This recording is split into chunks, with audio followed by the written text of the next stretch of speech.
Hi, this is Mark News from Plant Talk Radio. Thanks for subscribing and listening to our podcast, Your Gardening Questions from Plant Talk Radio. If you have a gardening question you'd like our host Fred Howard to answer, send him an email. The email address is fred@planttalkradio.com. Now for today's question.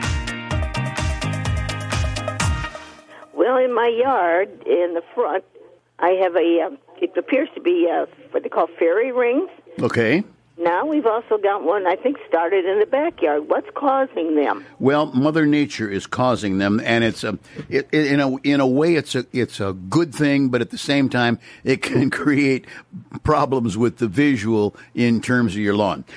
It could be an old piece of wood. It could be anything that will decay based on fungal activity in the soil.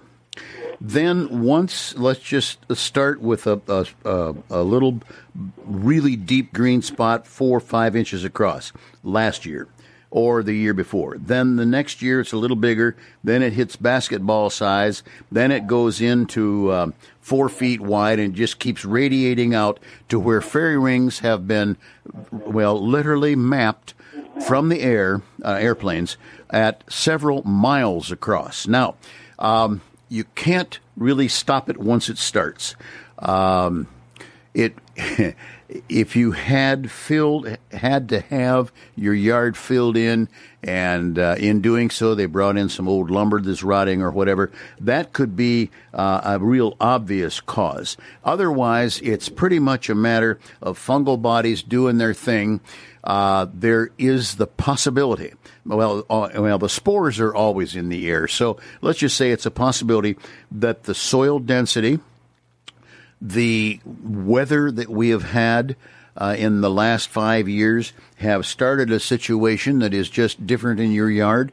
It's not like a disease that you catch per se, front yard to backyard and so on. But at the same time, as I say, the spores for this are always in the air.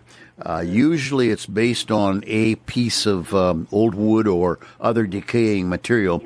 But beyond that, I don't know. And then, unfortunately, other than fertilizing your lawn to keep it all more or less totally green, there's not a darn thing you can do about it. Various attempts have been made, and I don't think I have ever heard of anybody being successful in stopping a fairy ring. Will it damage the yard? Not really. As a matter of fact, the green ring is where the microbes are working and creating a really good atmosphere for the roots growth, that is the grassroots growth. And then because it was a really bountiful year underground in that area will settle back and probably be a little deficient the next year. And that's why fertilization will tend to modify the ring's appearance, but it still isn't going to stop it. Hey, thanks again for listening to our podcast. Be sure to subscribe to our other podcasts as well, the Plant of the Week podcast and the Plant Talk Radio podcast, all on iTunes or your favorite podcast player. If you'd like to sponsor a daily podcast, contact us at fred@planttalkradio.com. To find out more about Fred Howard and Plant Talk Radio, visit our website, planttalkradio.com. Circle270media.com